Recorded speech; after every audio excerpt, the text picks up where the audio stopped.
안녕하세요. 오늘 여러분이 보내주신 자료는 신약 성경의 거의 맨 끝에 있는 아주 짧지만 왠지 모르게 긴장감이 넘치는 세 통의 편지, 요한 1, 2, 3서에 대한 해설서들입니다. 네, 안녕하세요. 보통 이런 종교 문서는 좀 평화로운 교훈을 담고 있을 거라 생각하기 쉬운데 이 자료들을 읽어보면 분위기가 사뭇 달라요. 그렇죠. 마치 붕괴 직전에 놓인 한 공동체를 구하기 위한 리더의 긴급 대응 전략 보고서 같은 느낌이랄까요? 그 표현이 아주 정확합니다. 긴급 대응 전략.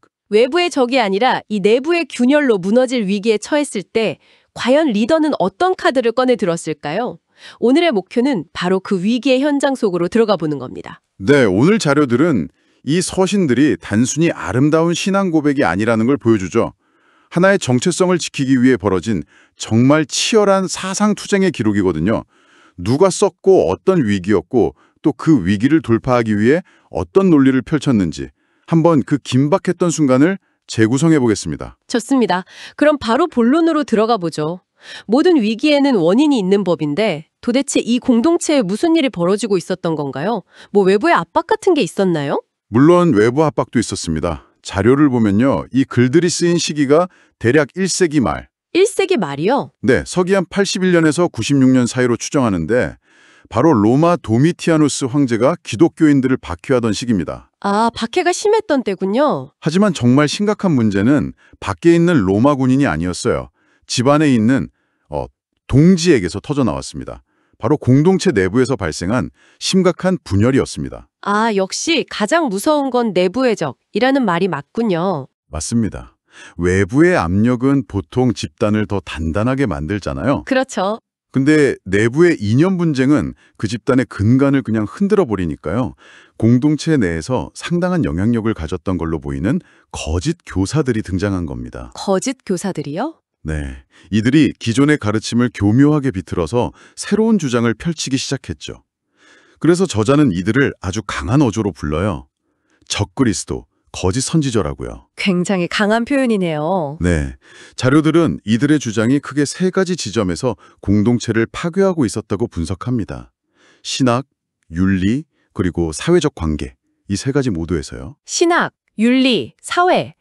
거의 한 공동체를 지탱하는 세 기둥이 전부 흔들렸다는 얘기네요? 바로 그겁니다. 그럼 그 위험한 가르침이라는 게 구체적으로 뭐였는지 궁금합니다. 첫 번째, 그 신학적 오류부터 한번 짚어주시죠. 첫째는 이들은 예수가 육체로 오신 그리스도라는 걸 부인했습니다.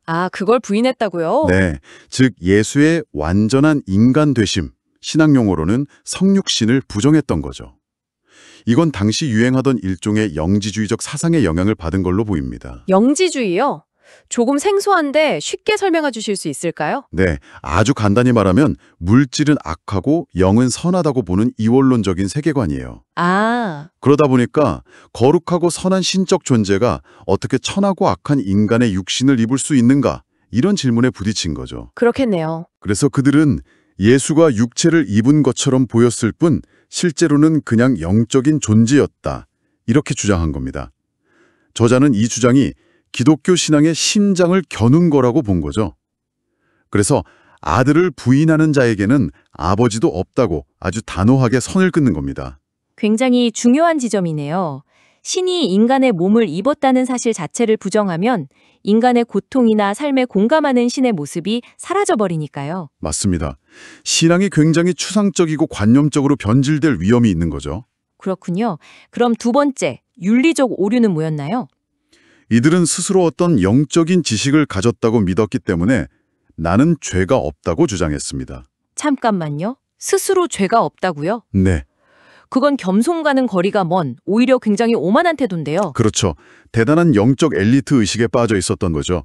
어떤 행동을 해도 괜찮다는 자기 합리화의 명분이 될 수도 있고요. 바로 그 점을 저자가 날카롭게 파고들어요. 만일 우리가 죄 없다고 말하면 스스로 속이는 것이고 더 나아가 하나님을 거짓말하는 이로 만드는 것이라고 정면으로 반박합니다. 진정한 영성은 자신의 완벽함을 주장하는 게 아니라는 거죠. 그렇죠? 오히려 자신의 불완전함을 인정하고 빛 가운데로 나아가는 태도에 있다는 걸 강조한 겁니다. 알겠습니다. 자, 마지막으로 사회적 오류. 형제 사랑의 부재라고 하셨는데 이건 앞선 두 오류와 어떻게 연결되는 건가요? 이 부분이 사실상 이 논쟁의 핵심이라고 할 수 있습니다. 그래요? 그들은 높은 수준의 영적 지식을 가졌다고 자부하면서 정작 공동체 안에 있는 다른 형제자매들을 미워하고 무시했어요. 저자는 이 지점에서 거의 폭발합니다. 폭발한다고요? 네. 눈에 보이는 형제도 사랑하지 못하면서 어떻게 보이지 않는 하나님을 사랑한다고 말할 수 있느냐는 거죠. 형제를 사랑하지 않는 자는 살인하는 자라는 무서운 말까지 써요. 살인하는 자라니. 그리고 바로 이 맥락에서 하나님은 사랑이시다라는 어쩌면 기독교의 가장 핵심적인 선언이 등장하는 겁니다. 와, 듣고 보니 정말 교묘하네요. 겉으로는 더 수준 높은 신앙을 말하는 것 같은데 실상은 교만과 미움을 정당화하는 논리였군요. 바로 그겁니다. 그래서 요한일서는 이 모든 문제에 대한 종합적인 답반서 같은 역할을 한 거군요. 맞습니다. 근데 이게 일반적인 편지 형식과는 좀 달라요. 아, 그런가요? 네, 특정 수신자와 발신자가 명확하게 적힌 편지라기보다는 공동체 전체에 회람시키기 위한 일종의 설교문이나 선언문에 가깝습니다. 목적이 아주 분명했겠네요. 그렇죠.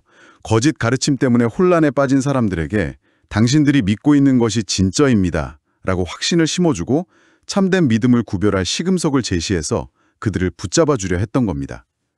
너희에게 영생이 있음을 알게 하려 함이라는 구절이 그 의도를 아주 잘 보여주죠. 알겠습니다. 그러니까 요한일서는 이념전쟁의 최전선에서 아군을 재무장시키기 위한 일종의 교리문답이자 정신교육 자료였던 셈이네요. 네, 그렇게 볼 수 있습니다. 자, 그럼 이 큰 그림을 그리고 나서 딱 한 장짜리 아주 짧은 편지인 요한 2서와 3서는 어떤 역할을 하는 건가요? 마치 본편 뒤에 붙은 부록 같은 느낌인데요. 본편 뒤에 붙은 실무 지침서 혹은 긴급 메모라고 보시면 정확합니다. 실무 지침서요? 네, 요한일서가 제시한 원칙을 아주 구체적이고 현실적인 상황에 적용하는 모습을 보여주거든요. 마치 우리가 회사에 큰 비전 선포식을 한 뒤에 각 부서에 그래서 앞으로 이렇게 행동하세요 하고 구체적인 가이드라인을 이메일로 보내는 것과 비슷하죠. 흥미롭네요. 그 실무 지침이라는 게 어떤 내용인가요? 특히 요한 2서를 보면 기독교의 핵심 가치라고 할 수 있는 사랑과 환대에 대해 좀 뜻밖의 이야기를 하는 것 같던데요. 네, 바로 그 지점이 요한 2서의 핵심입니다.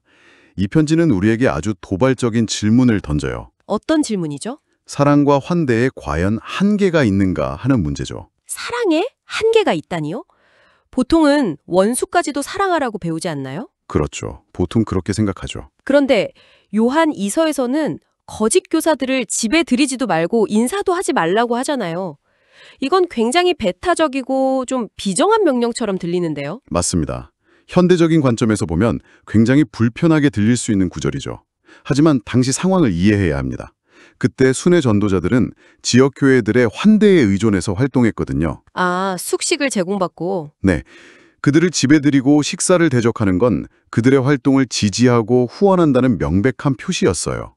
따라서 거짓 교사들을 환대하는 건 공동체를 파괴하는 사상이 퍼지는데 자양분을 공급하는 행위나 마찬가지였던 겁니다. 아, 그러니까 이건 개인적인 감정의 문제가 아니라 공동체의 정체성과 진리를 지키기 위한 일종의 방역 조치였군요. 정확합니다.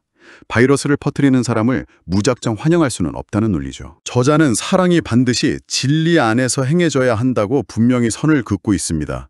여기서 우리는 중요한 통찰을 얻을 수 있죠. 진리가 없는 사랑은 모든 걸 허용하는 방임이 될 수 있고 사랑이 없는 진리는 차가운 무기가 될 수 있다는 거요. 그 둘의 균형이 중요하군요. 네, 그 균형을 잡는 것이 공동체를 건강하게 지키는 핵심이라는 걸 보여줍니다. 진리를 지키기 위한 단호함? 사랑의 또 다른 얼굴일 수도 있겠네요. 그럼 요한 3서는 또 다른 이야기인가요? 여기서는 특정 인물들의 이름이 거론되면서 상황이 훨씬 더 노골적으로 변하는 것 같던데요. 네, 여기서부터는 이념 전쟁을 넘어 교회 내에 적나라한 권력 투쟁의 현장으로 들어갑니다. 권력 투쟁이요? 네, 마치 한 편의 드라마를 보는 것 같죠? 핵심 인물은 디오드레베라는 사람입니다. 디오드레베. 이름부터 뭔가 심상치 않은데요. 자료에 따르면 으뜸되기를 좋아하는 자라고 묘사되던데 구체적으로 어떤 문제를 일으켰나요? 그는 이 편지를 쓴 장로, 즉 저자의 권위를 공개적으로 무시했습니다. 악의적인 말로 저자를 비방하고 저자가 보낸 순회 전도자들에 대한 환대를 거부했죠. 거기서 그치지 않았다고요? 네, 여기서 그치지 않아요. 더 충격적인 건 그 전도자들을 환영하려는 다른 신자들까지 교회에서 내쫓아버렸다는 사실입니다. 잠깐만요. 다른 사람들까지 쫓아냈다고요?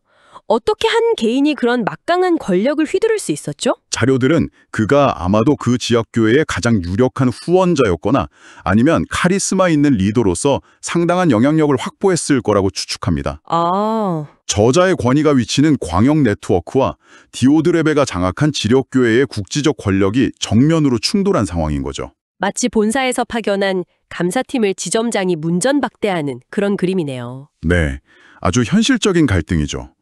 그는 저자의 사람들을 받아들이는 것이 자신의 리더십에 대한 도전이라고 생각했던 것 같아요. 일종의 자기 왕국을 건설하려 했던 겁니다. 그럼 저자는 이 막강한 디오드레베에게 어떻게 대응하나요? 저자는 정면으로 디오드레베를 비판하면서도 아주 영리한 전략을 사용합니다. 영리한 전략이요? 바로 대안 인물을 제시하는 거죠. 순회 전도자들을 잘 대접한 가이오라는 인물을 칭찬하고 또 모든 사람에게 칭찬받는 데메디리오라는 인물을 추천합니다. 아, 좋은 사례를 들어서 비교하는 거군요. 네, 디오드레베 같은 악한 본을 따르지 말고 가이오나 데메드리오 같은 선한 본을 따르라고 공동체에 호소하는 겁니다. 이건 단순히 좋은 사람, 나쁜 사람을 나열하는 걸 넘어서서 디오드레베를 고립시키려는 고도의 정치적 행위라고 볼 수 있죠. 자, 그럼 이 모든 조각들을 한번 맞춰보죠.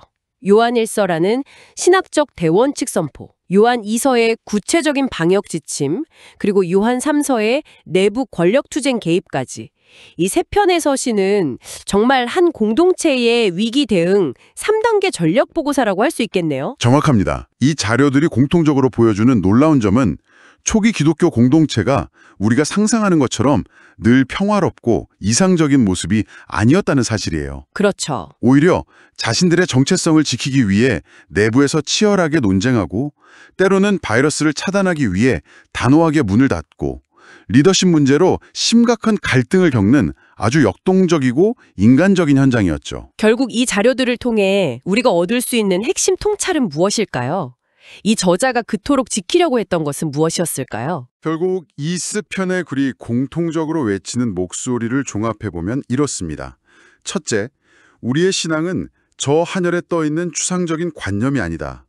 예수가 이 땅에 발딛고 살았던 육신의 문제와 직결되어 있다는 것. 네. 둘째, 그 어떤 위대한 신앙 고백도 눈앞의 형제를 향한 구체적인 사랑의 행동으로 증명되지 않으면 위선이라는 것. 그리고 마지막은요? 그리고 마지막으로 진정한 사랑은 때로 공동체를 지키기 위해 단호하게 아니오라고 말할 수 있는 용기를 포함한다는 것입니다. 결국 이 자료들이 보여주는 가장 놀라운 점은 어쩌면 초기 교회의 가장 큰 위협이 로마의 칼이 아니라 공동체 내부의 잘못된 사랑이었다는 거네요. 맞습니다. 진리 없는 사랑, 행동 없는 믿음은 공동체를 세우는 게 아니라 오히려 파괴하는 독이 될 수 있다는 걸 아주 값비싼 대가를 치르며 깨달았던 것 같습니다. 그렇죠. 오늘은 요한 1, 2, 3서에 대한 해설 자료들을 통해 1세기 말 한 기독교 공동체가 겪었던 위기의 순간을 생생하게 들여다봤습니다. 2000년 전의 낡은 종교 문서가 아니라 하나의 공동체가 정체성의 위기 앞에서 어떻게 싸우고 고민하고 또 길을 찾아 나갔는지에 대한 생생한 기록을 엿볼 수 있었습니다. 네, 이 자료들은 거의 2000년 전 아시아의 한 작은 공동체가 겪었던 특정 문제를 다루고 있습니다. 하지만 이들이 던졌던 근본적인 질문들을 오늘 우리의 삶으로 한번 가져와 보셨으면 합니다. 어떤 질문들일까요? 우리가 속한 공동체에 양보할 수 없는 핵심 가치는 무엇인가 하는 질문, 또 우리는 포용과 환대를 어디까지 실천해야 하며 그 경계는 누가 어떤 기준으로 정해야 하는가, 그리고 마지막으로 공동체의 목적이 아닌 자신의 권력을 추구하는 리더가 나타났을 때 우리는 어떻게 대응해야 하는가 하는 질문들이죠. 이 질문들은 비단 종교 공동체뿐만 아니라 오늘날 우리가 몸담고 있는 회사, 단체, 심지어 가정에도 여전히 유효한 그리고 때로는 아주 어려운 고민거리가 아닐까요?